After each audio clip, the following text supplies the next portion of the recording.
اس لیے یروشلم کے پادری نے حضرت ابو عبیدہ بن جراح سے کہا کہ آپ اپنے خلیفہ کو بلائیں، ہم اس شہر کی چابی ان کے ہاتھ میں دیں گے، ہم یہ شہر ان کے سپرد کریں گے، آپ کے ہاتھ میں نہیں دیں گے۔ چنانچہ حضرت ابو عبیدہ رضی اللہ عنہ نے خط لکھا حضرت عمر فاروق رضی اللہ عنہ کو کہ آپ تشریف لائیں، یہاں کے پادری آپ سے معاہدہ کرنا چاہتے ہیں اور یہ شہر آپ کے سپرد کرنا چاہتے ہیں۔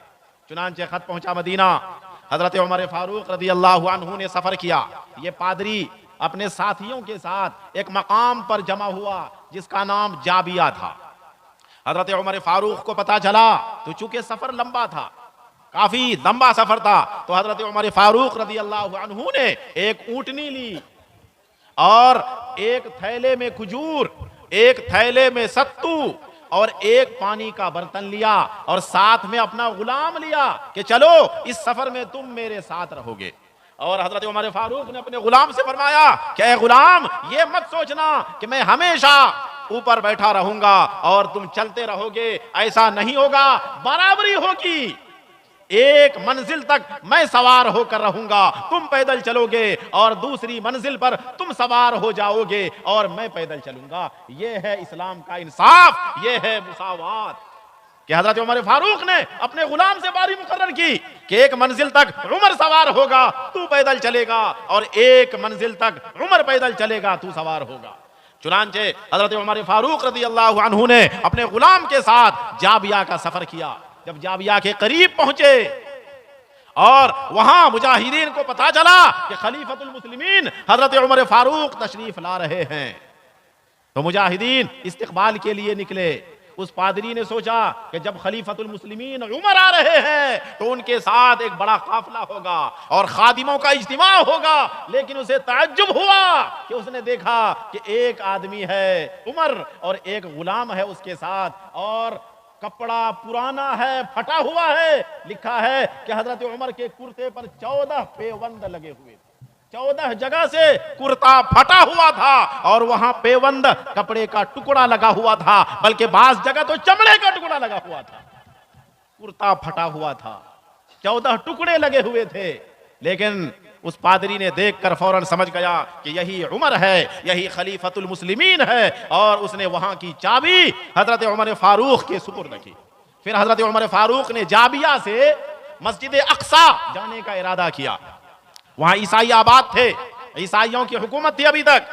جب حضرت عمر فاروق وہاں چلنے لگے، مسجد اقصی کے قریب پہنچے، یروشلم کے قریب پہنچے، تو ساتھیوں نے کہا، حضرت ابو عبیدہ نے ایک کپڑے کا انتظام کیا اور کہا اے خلیفۃ المسلمین، عزت کا سوال ہے، آپ اپنا کپڑا بدل لیجئے، ہم نے آپ کے لیے ایک جوڑا کپڑے کا انتظام کیا ہے۔ تو حضرت عمر نے عجیب جواب دیا کہ دیکھو، اللہ نے ہمیں اسلام کے ذریعے عزت دی ہے، ان کپڑوں کے ذریعے عزت نہیں دی ہے۔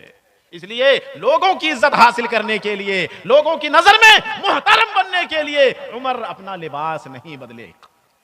چنانچہ حضرت عمر فاروق کے دور میں فلسطین کا پورا علاقہ فتح ہوا اور یہاں سے پھر اسلامی دور کا آغاز ہوتا ہے۔ یہ تیسرا دور ہے۔ پہلے یہودیوں کا دور تھا، پھر عیسائیوں کا دور ہوا 700 سال تک، پھر حضرت عمر فاروق کے دور سے اسلامی حکومت کا دور شروع ہوتا ہے، اور یہ اسلامی حکومت تقریباً 1300 سال تک رہتی ہے۔ بیچ میں ایک مرتبہ پھر عیسائیوں نے قبضہ کر لیا تھا اور صلاح الدین ایوبی نے دوبارہ ان سے چھین لیا تھا۔ تو 1300 سال تک یہاں مسلمانوں کی حکومت رہی، اور مختلف بادشاہوں نے حکومت کی، کبھی سلجوقی بادشاہ نے حکومت کی، کبھی فاطمیون نے حکومت کی، اور اخیر دور میں ترکی حکومت، جسے خلافت عثمانیہ کہا جاتا ہے، یہ علاقہ ان کے کنٹرول میں تھا، ان کی ماتحت میں تھا۔ اور اس وقت مسلمانوں کی یہ خلافت عثمانیہ اتنے بڑے علاقے پر تھا کہ مورخین بتاتے ہیں کہ 53 ممالک اس کے ماتحت تھے، اتنی بڑی حکومت تھی۔ لیکن جب جنگ عظیم کی ابتدا ہوئی، وہ لڑائی ہوئی، جنگ عظیم آپ لوگ جانتے ہوں گے کہ جہاں ایک طرف جرمنی اور آسٹریا وغیرہ تھا، وہیں دوسری طرف روس تھا، فرانس تھا، انگلینڈ تھا، تو اس وقت خلافت عثمانیہ نے جرمنی کا ساتھ دیا، اور انگریزوں نے پھر خلافت عثمانیہ سے لڑائی کی، مقابلہ کیا، یہاں تک کہ جنگ عظیم کے اختتام پر فلسطین کے علاقے پر انگریزوں نے قبضہ کر لیا۔ اور اس لڑائی میں یہ جو مسلمانوں کی عثمانیوں کی لڑائی چل رہی تھی انگریزوں کے ساتھ، عجیب آپ کو تعجب ہوگا کہ اس لڑائی میں انگریزوں کا ساتھ یہودیوں نے دیا تھا، اور انگریزوں نے وعدہ کیا تھا کہ ہمارا ساتھ دو، اگر ہم نے فلسطین پر قبضہ کر لیا تو ہم تمہیں ایک ملک بنا کر دیں گے۔ اس لیے وہاں کے یہودیوں نے انگریزوں کا ساتھ دیا تھا، اور تعجب یہ ہے کہ اس لڑائی میں انگریزوں کا ساتھ ان عربوں نے بھی دیا تھا۔ عجیب تعجب کی بات ہے، جب خلافت عثمانیہ کو ختم کرنے کے لیے انگریز لڑ رہے تھے، یہودیوں نے بھی ساتھ دیا تھا اور عربوں نے بھی ساتھ دیا تھا۔ عربوں نے کیوں ساتھ دیا تھا؟ عرب آزاد رہنا چاہتے تھے، خلافت عثمانیہ سے چھٹکارا پانا چاہتے تھے۔ انگریزوں نے وعدہ کیا تھا کہ ساتھ دو، اگر ہم نے اس علاقے پر قبضہ کر لیا، یہودیوں سے وعدہ کیا کہ تمہیں ایک ملک بنا کر دیں گے، عربوں سے وعدہ کیا کہ تمہارا علاقہ ہم تمہیں دے دیں گے۔ چنانچہ دونوں نے ساتھ دیا، اور پھر وہ دن آیا کہ جب فلسطین کا علاقہ انگریزوں کے قبضے میں آیا اور انگریزوں نے یہودیوں کو ایک ملک بنا کر دیا، اور عربوں کو بھی ان کا علاقہ ملا، شام کا علاقہ ملا، اردن کا علاقہ ملا۔ لیکن جب 1947 میں اقوام متحدہ سے یہ پاس ہوا کہ فلسطین کو 2 حصوں پر تقسیم کیا جائے، ایک حصے میں یہودیوں کی حکومت ہوگی اور ایک حصے پر مسلمانوں کی حکومت ہوگی، جب یہودیوں کو لا کر یہاں بسایا، اب ان عربوں کو عقل آئی کہ ہم نے تو اپنے پاؤں پہ کلہاڑی مار دی، کہ ہم نے تو خلافت عثمانیہ کو ختم کرنے کے لیے انگریزوں کا ساتھ دیا، اور انگریزوں نے ہمارے بیچ میں لا کر اس بدبخت قوم کو بسا دیا۔ اب عربوں نے مقابلہ کا ارادہ کیا۔ چنانچہ 1948 میں جب یہ اسرائیل کی حکومت قائم ہوئی، اب عربوں کو جوش آیا اور انہوں نے لڑنے کا ارادہ کیا کہ ہم تسلیم نہیں کریں گے، ہم اسرائیل کو برداشت نہیں کریں گے۔ چنانچہ انہوں نے ایک ٹیم بنائی، ایک فوج بنائی، عرب لبریشن آرمی۔ 4-5 عرب ممالک نے ایک فوج بنائی کہ ہم فلسطین کے علاقے پر یہودیوں کو آباد ہونے نہیں دیں گے۔ چنانچہ اسرائیل سے لڑائی کی، جنگ کی، مگر اسرائیل نے سب کو ہرایا، کیونکہ اسرائیل کے پیچھے امریکہ تھا، اسرائیل کے ساتھ برطانیہ تھا، اس کے ساتھ فرانس تھا، اس کے ساتھ جرمنی تھا۔ اکیلے اسرائیل نے عرب ملکوں پر کامیابی حاصل کی، اور اتنی کامیابی حاصل کی کہ جب اسرائیل بنا تھا تو فلسطین کو 2 حصوں پر تقسیم کیا گیا تھا۔ 55% علاقہ یہ اسرائیل کو دیا گیا تھا اور 45% علاقہ یہ مسلمانوں کو دیا گیا تھا۔ مگر جب عربوں نے لڑائی کی تو فلسطین میں اور بھی ان کے علاقوں پر قبضہ کرنا شروع کیا، اور یہ قبضہ کرتے رہے، اور آج صورتحال یہ ہے کہ 75% علاقے پر یہودیوں کا قبضہ ہے، صرف 25% علاقے پر وہاں مسلمانوں کا قبضہ ہے۔ اور وہ بھی مسلمانوں کا قبضہ کیسے ہے؟ اس کو 2 حصوں میں تقسیم کیا گیا ہے، ایک غزہ کی پٹی ادھر ہے اور ایک مغربی بینک، اور وہ علاقہ دوسرا ہے جسے مغربی کنارہ بھی کہا جاتا ہے۔ دونوں کے درمیان 100 کلومیٹر کا فاصلہ ہے، اور غزہ کی پٹی جہاں آج مجاہدین مقابلہ کر رہے ہیں، یہ کل 365 کلومیٹر کا علاقہ ہے، مربع کلومیٹر 365 ہے، اور وہاں 20 سے 25 لاکھ مسلمان آباد ہیں۔ عربوں نے کئی لڑائی لڑی یہودیوں سے، ہمیشہ شکست کھاتے رہے۔ اور یہ عرب کیوں ہارے؟ یہ بھی یاد رکھنے کی بات ہے کہ عربوں نے لڑائی میں شکست کیوں کھائی؟ اس لیے کہ اللہ کا فیصلہ ہے کہ کامیابی ملتی ہے تعلق مع اللہ اور تیاری سے۔ کامیابی کے لیے اللہ کے ساتھ تعلق بھی ہو۔ اللہ نے اعلان کیا ہے ان تنصروا اللہ ینصرکم، اللہ کے دین کی مدد کرو، اللہ تمہاری مدد کرے گا۔ وہیں اللہ نے اعلان کیا ہے وَأَعِدُّوا لَهُم مَّا اسْتَطَعْتُم مِّن قُوَّةٍ، کہ اپنی استطاعت کے مطابق قوت جمع کرو، تیاری کرو۔ عربوں کا نہ اللہ کے ساتھ گہرا تعلق تھا اور نہ تیاری تھی، اس لیے ایک اکیلے اسرائیل نے سب کو دھول چڑھا دی، اور ان عربوں نے تقریباً 4 مرتبہ اسرائیل سے مقابلہ کیا، چاروں مرتبہ ہارے، کیونکہ نہ تو اللہ کے ساتھ مضبوط تعلق تھا نہ تیاری تھی۔ لیکن آج یہ جو مجاہدین کی جماعت ہے، اللہ کے کرم سے اللہ کے ساتھ گہرا تعلق بھی ہے اور تیاری بھی ہے۔ اس لیے آپ دیکھ رہے ہیں عربوں کی جو دوسری لڑائی ہوئی تھی، اسرائیل نے عربوں کو 6 دن میں شکست دی تھی۔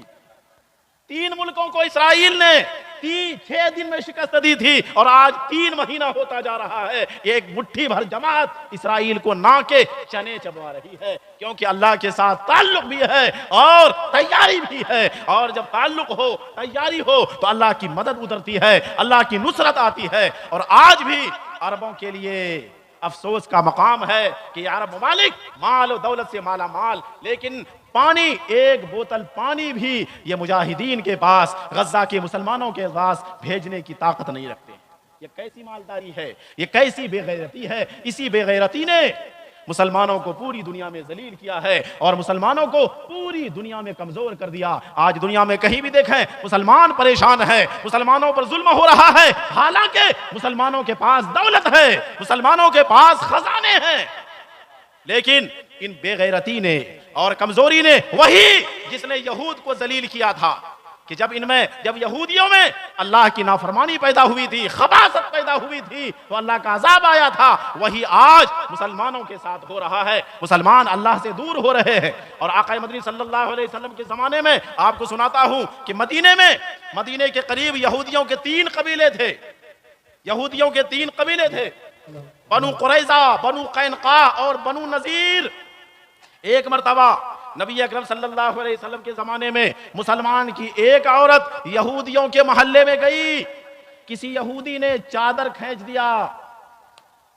جب نبی اکرم صلی اللہ علیہ وسلم کو پتا چلا تو معلوم ہے آپ نے جہاد کا اعلان کیا کہ ہم برداشت نہیں کریں گے کہ ہماری ایک بہن بیٹی کی چادر کوئی کھینچ دے۔